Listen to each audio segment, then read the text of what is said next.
ঠিক কি হয়েছিল, কিভাবে মৃত্যু হয়েছিল রাহুলের, প্রযোজনা সংস্থা কেন বিবৃতি দিচ্ছে না, ফের ক্ষোভ প্রকাশ প্রসেনজিতের। বারবার বলছি আমাদের একটাই প্রশ্ন, সবারই একটা প্রশ্ন, এবং তোমাদেরও যা প্রশ্ন এবং সাধারণ মানুষদের যা প্রশ্ন, যে ওই ঘটনাটা কিভাবে হয়েছিল এবং শুটিং হয়েছিল, সেটার জন্য এতদিন সময়, ঝড় বৃষ্টি, এত কিছু করার কি প্রয়োজন ছিল? যদি তারা একটা বলে দিতেন যে এই কথাটা যে এটা এইভাবে হয়েছে, এরকম ভাবে, এইটুকুই আমরা চাইছি। কিন্তু হ্যাঁ, আমাদের অনেক লজিস্টিক জিনিস আছে, সেটা নিয়ে আমরা 13 বছর পর বিধানসভা ভোটের 2 সপ্তাহ আগে সমস্ত মামলায় জামিন পেলেন সারদা কর্তা সুদীপ্ত সেন। জামিন মঞ্জুর করে কলকাতা হাইকোর্টের ডিভিশন বেঞ্চ। ফলে আগামীকালই সারদা কর্তার জেল মুক্তির সম্ভাবনা।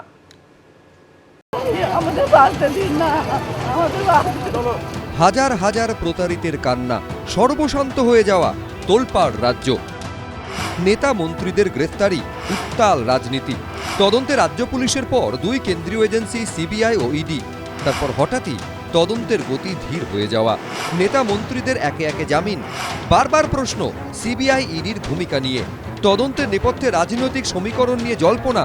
বছরের পর বছর ধরে তদন্ত চলতে থাকা।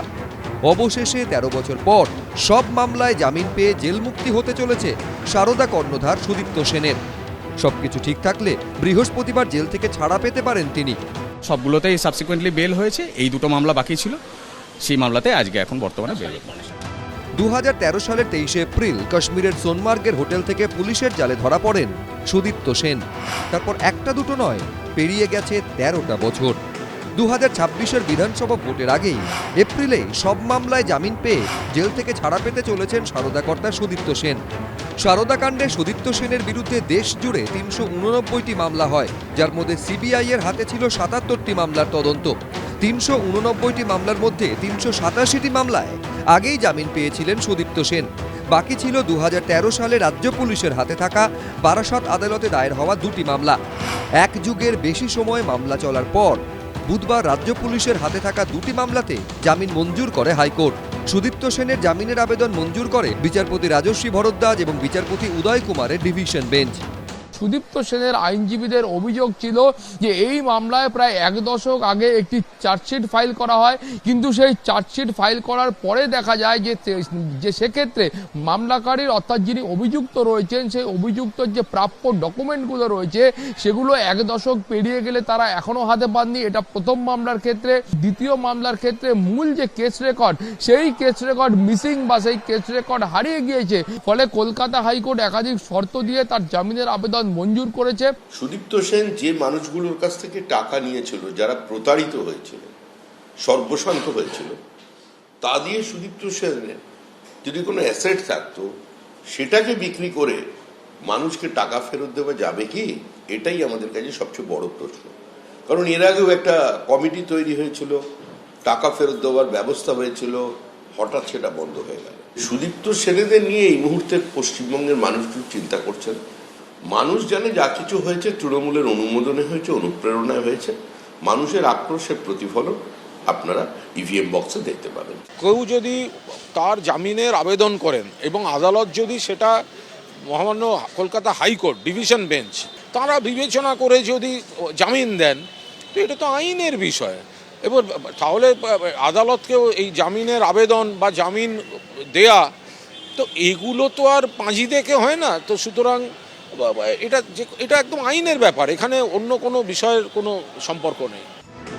রাজ্য পুলিশের পাশাপাশি সারদা কাণ্ডের তদন্তভার রয়েছে ইডি সিবিআই এর ওপরেও। সুপ্রিম কোর্টের নির্দেশে 2014 সালের 6 জুন সারদা মামলায় এফআইআর করে সিবিআই। তাতে মোট 6টি মামলা রয়েছে। সারদার মূল মামলায় এখনো পর্যন্ত 7টি চার্জশিট জমা পড়েছে, কিন্তু চূড়ান্ত চার্জশিট আজ অবধি জমা পড়েনি। কোনো বিচার প্রক্রিয়াও শুরু হয়নি। 2013 সাল থেকে সারদা কেলেঙ্কারির তদন্ত করছে ইডি। ইডির করা মামলায় কেস নাম্বার ও কোর্ট বদলালেও এখনো পর্যন্ত চার্জ গঠন হয়নি। সুদীপ্ত সেনের জামিন অনেক প্রশ্নের জন্ম দেয়। তাহলে কি সুদীপ্ত সেনের জামিনের মধ্যে দিয়ে সব কবরে চলে যাবে? তদন্ত ধামাচাপা পড়ে গেল। এই যে কেন্দ্র রাজ্য আমরা যে বারবার বলি একসঙ্গে যৌথভাবে, এই তদন্তটাকেও অন্ধকারে পাঠিয়ে দেবে। আর কত বছর ধরে চলবে সারদা মামলা, রোজভ্যালি মামলা?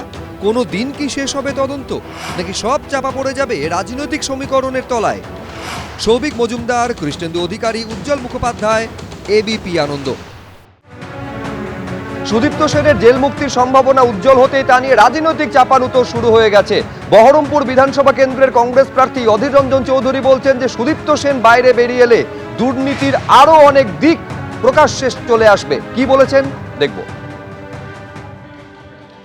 সুদীপ্ত সেন জেল থেকে মুক্তি পেলে আমরা অনেক কিছু তথ্য জানতে পারবো বলে মনে করি। কারণ সুদীপ্ত সেনের টাকাতেই মমতা ব্যানার্জি এর আগে নির্বাচন করে ক্ষমতায় আসবার কালিম্পংয়ের ঢেলো পাহাড়ে মমতা ব্যানার্জি সুদীপ্ত সেনের যে বিখ্যাত বৈঠক, তারপর সুদীপ্ত সেনের পক্ষ থেকে মমতা ব্যানার্জিকে শয়ে শয়ে কোটি টাকা ডোনেশন, এবং তারপর ভোট, তারপর জেল, তারপর আমাদের তৃণমূল দলের প্রবক্তার জেল, মানে মুখপত্রের, সেই মুখপত্রের বক্তব্য অনুযায়ী মমতা ব্যানার্জি সারদার টাকা খেয়েছে। সব কিছু তথ্য হয়তো বেরিয়ে আসার সম্ভাবনা প্রবল হবে যদি সুদীপ্ত সেন দৃঢ়তা দেখায়। অধীর রঞ্জন চৌধুরী যখন বলছেন যে সুদীপ্ত সেন বাইরে বেরিয়ে এলে দুর্নীতিতে তৃণমূলের যোগ এবং মমতা বন্দ্যোপাধ্যায়ের যুক্ত থাকার যে অভিযোগ, সেই নিয়ে অনেক তথ্য সামনে আসবে। পাল্টা দেবাংশু ভট্টাচার্য কি বললেন শুনবো। দীপ্ত সেন তো এতদিন সিবিআই এর কাছেই ছিল, তাদের কেন্দ্রীয় এজেন্সির হেফাজতেই ছিল গত 13 বছর ধরে। তো গত 13 বছরে কি তাহলে তাকে দিয়ে কিছু বলানো গেল না বা বার করানো গেল না? প্রথম বক্তব্য। দ্বিতীয় বক্তব্য হচ্ছে, হঠাৎ করে রাকেশ সিং এর জামিন হয়ে গেল ভোটের আগে, হয়েই তিনি ক্যান্ডিডেট হলেন। তো আমাদের বক্তব্য হচ্ছে, এই যে সব জামিনের গল্পগুলো এক একটা ইলেকশনের টাইমে, কখনো লোকসভার আগে, কখনো বিধানসভার আগে, তার পেছনে কি কোনো প্রেশার আছে যে তোমাদের এই শর্তেই জামিন করাবো, যে বেরিয়ে কুৎসা করতে হবে, বেরিয়ে লোকের নামে নিন্দা মন্দ করতে হবে? আমরা জানি না, কারণ এই ফরম্যাটটা তো আমরা স্পষ্ট দেখতে পাচ্ছি। এই নির্দিষ্ট ফরম্যাটে 2024-এর লোকসভার আগেও দেখেছি, এবারও জামিন আমরা দেখলাম। তো স্বাভাবিকভাবে এই জিনিসগুলো যে চলছে বাংলার মানুষের কাছে এগুলো জানা হয়ে গেছে। আর যদি তার কিছু বলার থাকে, তিনি কেন এতদিন কেন্দ্রীয় এজেন্সির হেফাজতে বলেননি? আমার তো প্রশ্ন সেটা। কেন্দ্রীয় এজেন্সির হেফাজতে বললে তারা তো তাহলে কোর্টে প্লেস করতেন। মুখ্যমন্ত্রী ওনাকে সঙ্গে নিয়ে জেলোর পাহাড়ে বসেছিলেন ভারতবর্ষের প্রধানমন্ত্রী হবেন বলে, তারপরে সেটা গোপন করার চেষ্টা করলেও ধরা পড়ে গেছে। এখন উনি জেল থেকে বেরিয়েছেন, অবিলম্বে বেরোবেন আগামীকাল। অবিলম্বে ওর সঙ্গে মিটিং করে জেলোর পাহাড়ের স্মৃতিকে সঙ্গে নিয়ে এসে প্রধানমন্ত্রী হবার জন্য স্বপ্ন দেখে আরেকটু কড়া কড়া কথা বলা শুরু করুন। ওনার ডান দিকে যেন অবশ্যই সুদীপ্ত সেন থাকে, আর বাঁদিকে সেই ভদ্রলোক থাকে যিনি বলেছিলেন চিটফান্ডের সবচাইতে বড় বেনিফিশিয়ারির নাম মমতা ব্যানার্জি।